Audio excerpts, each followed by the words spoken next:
দখলদার ইসরায়েলি বাহিনী এবং লেবানন পুরোদমে যুদ্ধ চলছে। জানিয়ে দেব হাতে থাকা সর্বশেষ আপডেট আন্তর্জাতিক সংবাদ। প্রথমেই সংবাদ শিরোনাম, নেতানিয়াহুকে দায়ী করল হামাস। এরপর জানিয়ে দেব রাখাইনে বিমানবন্দর দখলের দাবি আরাকান আর্মির। এদিকে পুতিন মোদি ঘনিষ্ঠতায় উদ্বেগ যুক্তরাষ্ট্রের। এরপর জানিয়ে দিব জম্মু কাশ্মীরের সন্ত্রাসী হামলায় 4 ভারতীয় সেনা নিহত। আরও জানিয়ে দেব ইউক্রেনের সবচেয়ে বড় শিশু হাসপাতালে ক্ষেপণাস্ত্র হামলা, চিকিৎসক নিহত। সর্বশেষ জানিয়ে দিব যেসব চ্যালেঞ্জ নিয়ে শুরু হচ্ছে ন্যাটো সম্মেলন। এতক্ষণ শুনছিলেন সংবাদ শিরোনাম, এবারে বিস্তারিত। তবে অনুরোধ থাকবে ফিলিস্তিন এবং ইসরায়েলের যুদ্ধ নিয়ে আপনার মূল্যবান মন্তব্য আমাদের কমেন্ট বক্সে জানিয়ে দিবেন এবং ভিডিওটিতে একটি লাইক করে ফিলিস্তিনের প্রতি সমর্থন জানিয়ে দিবেন। নেতানিয়াহুকে দায়ী করল হামাস।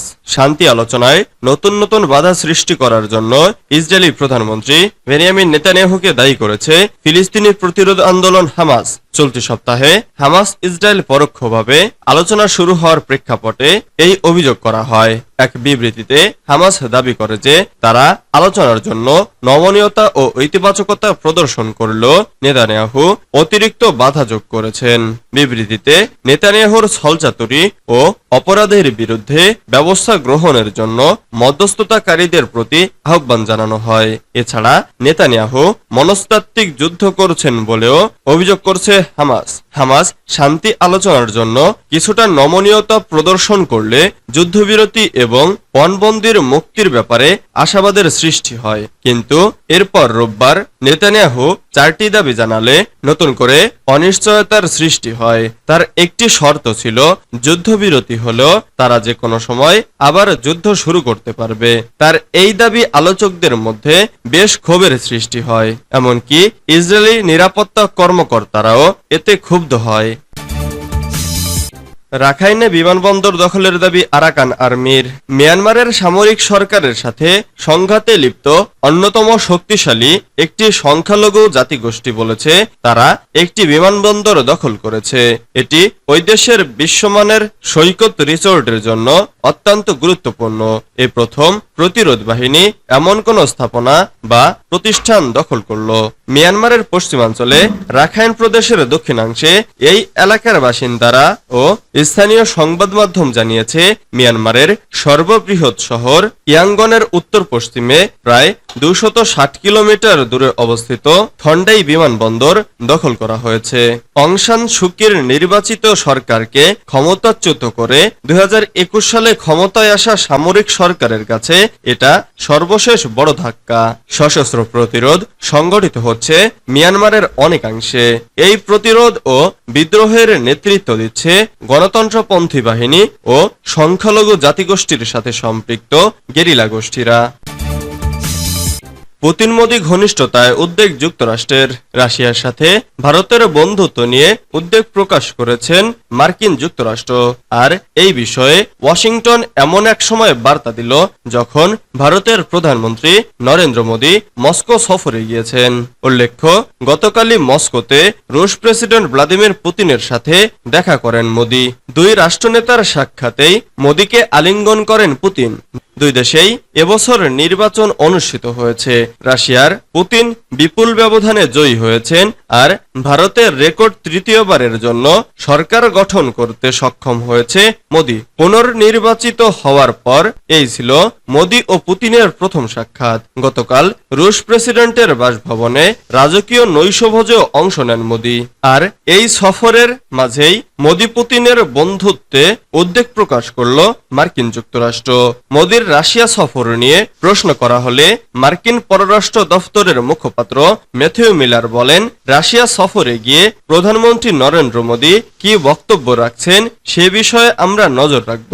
তবে আমরা জানতে চাই ভারতের সাথে রাশিয়ার বন্ধুত্বের বিষয়ে ওয়াশিংটন ইতোমধ্যেই নিজেদের উদ্বেগের কথা জানিয়েছে দিল্লির কাছে।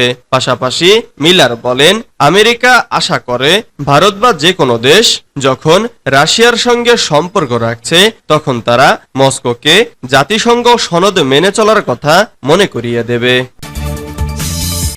জম্মু কাশ্মীরের সন্ত্রাসী হামলায় 4 ভারতীয় সেনা নিহত। জম্মু কাশ্মীরের কাঠুয়া জেলার মাসিদি এলাকায় সন্ত্রাসীদের হামলায় 4 ভারতীয় সেনা নিহত এবং 6 জন আহত হয়েছেন। সোমবার 8 জুলাই দুপুরে একটি সামরিক বহরে ফাঁদ পেতে এই হামলা করা হয়েছিল। মাচেদি মিন্ডলি মহল রোডে নিয়মিত টহলে থাকা অবস্থায় কাঠুয়া থেকে প্রায় 150 কিলোমিটার দূরে সেনা গাড়িগুলোর ওপর হামলা চালানো হয়। আহতদের হাসপাতালে নিয়ে যাওয়া হয়েছে চিকিৎসার জন্য।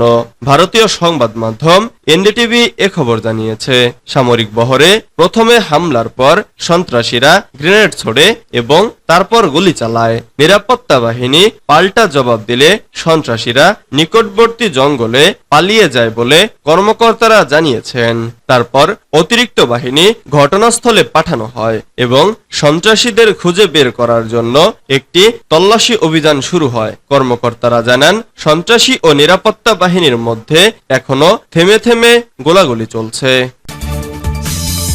ইউক্রেনের সবচেয়ে বড় শিশু হাসপাতালে ক্ষেপণাস্ত্র হামলা, চিকিৎসক নিহত। ইউক্রেনের রাজধানী কিয়েভের সবচেয়ে বড় শিশু হাসপাতালে ক্ষেপণাস্ত্র হামলা হয়েছে। এতে এক চিকিৎসক সহ প্রাপ্তবয়স্ক 2 জন নিহত হয়েছেন। স্থানীয় সময় সোমবার সকালে এ ঘটনা ঘটে। এ ঘটনার জন্য রাশিয়াকে দায়ী করেছে ইউক্রেন। তবে এ অভিযোগ অস্বীকার করে মস্কো দাবি করেছে ইউক্রেনের আকাশ প্রতিরক্ষা ব্যবস্থার ক্ষেপণাস্ত্রের টুকরো অংশ নিজেদের ওই হাসপাতালে আঘাত হেনেছে। ওমাতজিত নামের ওই হাসপাতালের চিকিৎসক লেসিয়া লিসাজিয়া বলেন, হঠাৎ যেন চলচ্চিত্রের কোনো দৃশ্যের ঘটনা ঘটে গেল।